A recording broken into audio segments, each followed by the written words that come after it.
Hello friends, വണ്ടി Toyota Qualis 2004 model വണ്ടി, base model വണ്ടിയാണ്. ഇതിൽ കംപ്ലൈൻ്റ് എന്ന് പറഞ്ഞു കഴിഞ്ഞാൽ 5th ഗിയർ ടൈറ്റ്, എല്ലാ ഗിയറും ടൈറ്റ്, അതുപോലെ ക്ലച്ചും ഹാർഡാണ്. കമ്പനി സർവീസുള്ള വണ്ടിയാണ്. കമ്പനി സർവീസ് കഴിഞ്ഞ് വന്നാണ് 31/1 കമ്പനി സർവീസ് കഴിഞ്ഞിരിക്കുന്നത്. എന്ന് വെച്ച് കഴിഞ്ഞാൽ 2 ദിവസം ആയിട്ടുള്ളൂ കമ്പനി സർവീസ് കഴിഞ്ഞിട്ട്. അപ്പോൾ ഇവർ അവിടെ കാണിച്ചിട്ട് ഓക്കെ എല്ലാത്തോണ്ടാണ് നമ്മുടെ അടുത്ത് വന്നിരിക്കുന്നത്.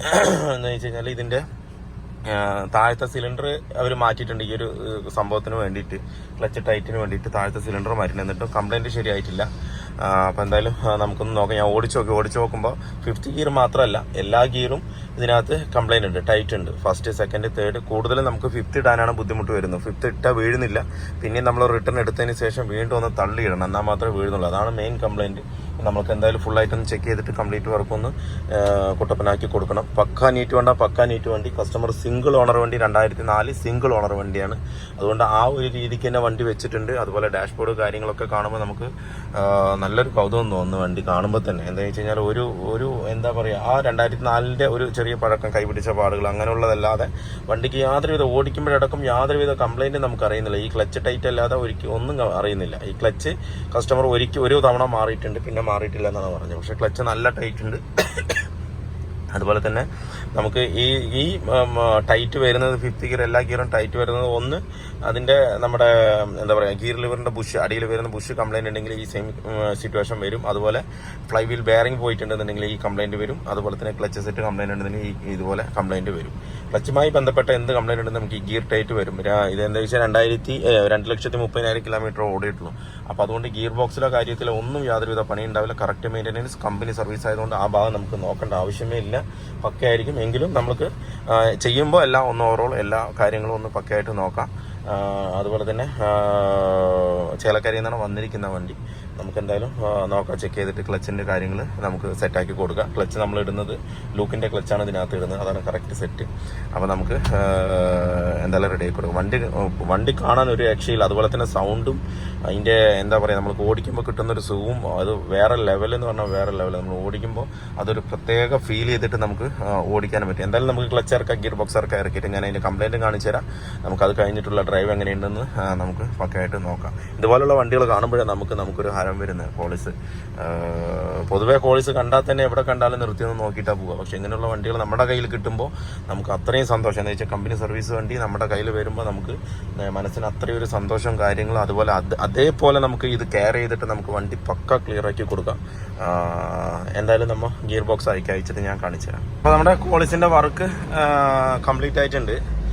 ഇപ്പോൾ എന്ന് പറഞ്ഞു കഴിഞ്ഞാൽ കസ്റ്റമർക്ക് വണ്ടി ഓൾറെഡി പക്ക നീറ്റാണ് കണ്ടീഷൻ. അതുപോലെ തന്നെ ഓടിക്കാനാണെങ്കിൽ ശരി, അതിൻ്റെ സൗണ്ട് ആണെങ്കിൽ ശരി, വേറെ ഡോർ പാഡെന്ന് സൗണ്ടോ ഇനി വേറെ എന്തെങ്കിലും സൗണ്ടോ ഒന്നും തന്നെ ഇല്ല. നമുക്ക് എനിക്ക് പറയുമ്പോൾ തന്നെ ആകെ ഒരു എന്താ പറയുക, അത്രയും വണ്ടി കണ്ടീഷൻ ആയതുകൊണ്ടേ എന്താ പറയുക, ആ ജെന്യൂനിറ്റിയിൽ അങ്ങനെ തന്നെ കൊണ്ടു നടക്കുന്നുണ്ട് വണ്ടി. അത്രയും ഒരു രസമുണ്ട്. അപ്പോൾ അതിൻ്റെ കൂടെ നമ്മൾ ഈ ക്ലച്ചും കൂടെ ചെയ്തപ്പം, ഇപ്പോൾ ക്ലച്ച് പെഡല് നമ്മൾ ചവിട്ടുമ്പോൾ എപ്പോഴും പറയുന്നത് പോലെ തന്നെ അതൊരു ഭയങ്കര ഫ്രീ എന്ന് പറഞ്ഞാൽ ഭയങ്കര ഫ്രീ. കസ്റ്റമർ തന്നെ അത് ഭയങ്കര ഹാപ്പിയാണ്. എന്ന് വെച്ചാൽ വണ്ടി ഓടിച്ചു കഴിഞ്ഞ് കഴിഞ്ഞാൽ ആൾക്ക് തന്നെ അത് മനസ്സിലാക്കാൻ പറ്റും. നേരത്തെ ഉണ്ടായിരുന്ന ഹാർഡ്നെസ്സും ഇപ്പം ഉണ്ടായിരുന്ന ഹാർഡ്നെസ്സും, അതുപോലെ ഗിയർ ആണെന്നുണ്ടെങ്കിലും ഗിയർ ഷിഫ്റ്റിംഗ് ഒക്കെ നമുക്ക് ഈസി ആയിട്ട് 2 വിരലിൽ നമുക്ക് ചെയ്യാം. വേണ്ട അല്ലേ, നേരത്തെ ഈ 5th ഗിയർ ഉണ്ടല്ലോ, 5th ഗിയർ ഉണ്ട് നമുക്ക് ഇടാൻ പറ്റില്ല. ഒരിക്കൽ തള്ളി ഇട്ടിട്ട് റിവേഴ്സ് എടുത്തിട്ട് വീണ്ടും നമ്മൾ തള്ളി ഇടണം. അങ്ങനെ ഒരു സിറ്റുവേഷൻ ആയിരുന്നു നേരത്തെ.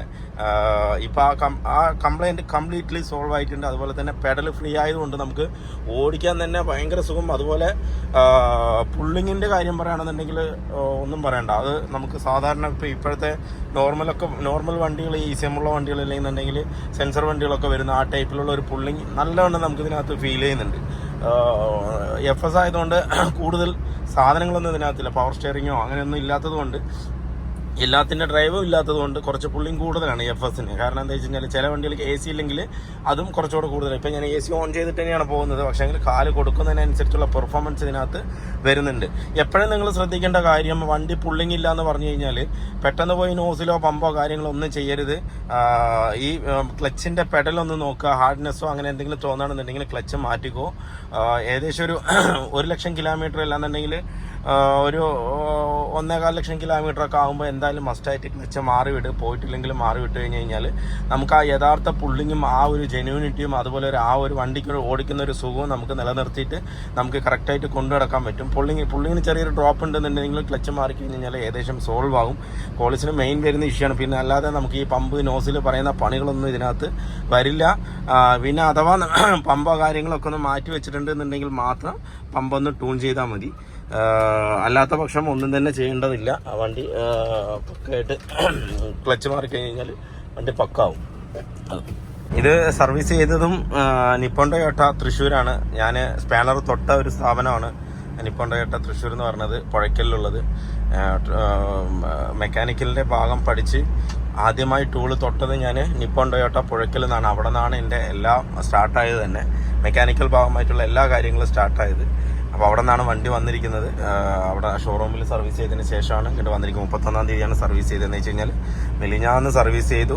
ഇന്നലെ കസ്റ്റമർ നമ്മളെ വിളിച്ചു. ഇന്ന് കാലത്ത് വണ്ടി കൊണ്ടുവന്നു. കാലത്ത് ഏകദേശം ഒരു 9:30 സമയമാകുമ്പോഴത്തേക്ക് എത്തി.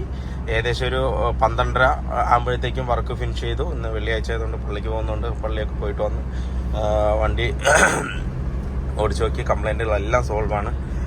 ഇപ്പോൾ ഗിയറാണെന്നുണ്ടെങ്കിലും ഗിയറിൻ്റെ ഇഷ്യൂ ആണ് മെയിൻ പറഞ്ഞു വന്നത്. പിന്നെ ആ ഗിയറിൻ്റെ കാര്യം ചെയ്ത് പിന്നെ നോക്കിയപ്പോൾ നമുക്ക് ആ പ്രൊപ്പലർ ഷാഫ്റ്റിൻ്റെ സ്റ്റാർ ജോയിൻറ്റും കംപ്ലൈൻറ്റ് ഉണ്ടായിരുന്നു. ഓടിക്കുമ്പോൾ തന്നെ കിട്ടി. കസ്റ്റമറുടെ തന്നെ അപ്പം തന്നെ ഞാൻ പറഞ്ഞിട്ടുണ്ടായിരുന്നു ഇതിൻ്റെ സ്റ്റാർ ജോയിൻറ്റ് പോയിട്ടുണ്ടെന്ന്. അപ്പോൾ അതും നമ്മൾ ചെയ്ത് സെറ്റാക്കിയിട്ടുണ്ട്. ഇപ്പോൾ വണ്ടി ഓടിക്കാൻ വേറെ ലെവല്. കസ്റ്റമർ ആണെന്നുണ്ടെങ്കിൽ ഓടിക്കുകയാണെന്നുണ്ടെങ്കിൽ ആ പുതുമ എന്താ വെച്ച് കഴിഞ്ഞാൽ സ്ഥിരം ഓടിക്കുന്ന വണ്ടി, സിംഗിൾ ഓണർ വണ്ടി ആയതുകൊണ്ട് അവർക്ക് ആ പഴയൊരു ഓർമ്മ, വണ്ടി എടുത്ത ആ സിറ്റുവേഷനിലുള്ളൊരു ഓർമ്മ എന്തായാലും ഇതിനകത്ത് കിട്ടും. അത്രയൊരു ഫ്രീനെസ് നമുക്ക് ഇതിനകത്ത് വന്നിട്ടുണ്ട്. 5th ഗിയറൊക്കെ നേരത്തെ ഇടാനേ പറ്റില്ല, അത്രയും ടൈറ്റാണ്. അത് പക്കാ സോൾവ് ആയിട്ട് ഞാൻ ഇനി ക്ലച്ചിൻ്റെ കണ്ടീഷനും കൂടെ കാണിച്ചു തരാം. പറ്റുമെങ്കിൽ കസ്റ്റമറുടെ നേരിട്ട് നമുക്ക് ചോദിച്ച് അതിൻ്റെ റിവ്യൂയും കൂടെ ഞാൻ തരാം, എങ്ങനെയുണ്ട് എന്താണെന്നുള്ളത്, കംപ്ലൈൻറ്റ് ഓക്കെ ആണോ എന്താണെന്നുള്ളത് നമുക്ക് കസ്റ്റമറുടെ തന്നെ ഒന്ന് നേരിട്ട് പറ്റുമെങ്കിൽ ഞാൻ ചോദിക്കാം. ആൾക്ക് ചില ഒരു വീഡിയോയിലേക്ക് വരാനായിട്ട് ഇത്തിരി ഇഷ്ടക്കുറവുണ്ടാവും. അത് നമ്മൾ ചോദിച്ചിട്ട് പറ്റുമെങ്കിൽ മാത്രം ഞാൻ ഇതിനകത്ത് ഇടാം. വണ്ടി എന്തായാലും പക്ക ഓക്കെയാണ്.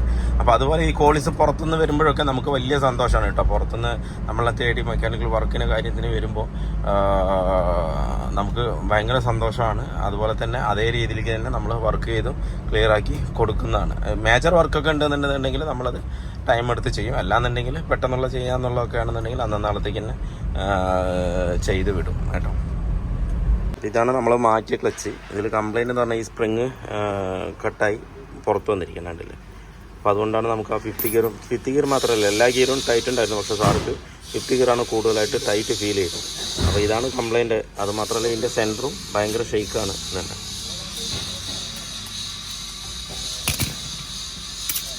ഈ ഒരു കംപ്ലൈൻറ്റിന് വേണ്ടിയിട്ടാണ് നമുക്ക് സാറ് നേരത്തെ ക്ലച്ചിൻ്റെ സിലിണ്ടർ മാറിയത്.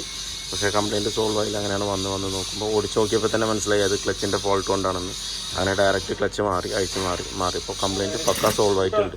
അതുപോലെ ഫിംഗറും നല്ലവണ്ണം ഡാമേജ് ആയിട്ടുണ്ട്. ഇതിലിരിക്കുന്നത് OE ക്ലച്ച് തന്നെയാണ്, ടൊയോട്ടയുടെ OE തന്നെയാണ്. അത് വരുന്ന മാപ്പും ലൂക്കഡ് തന്നെയാണ് ഇതിനകത്ത് കിടക്കുന്നത്.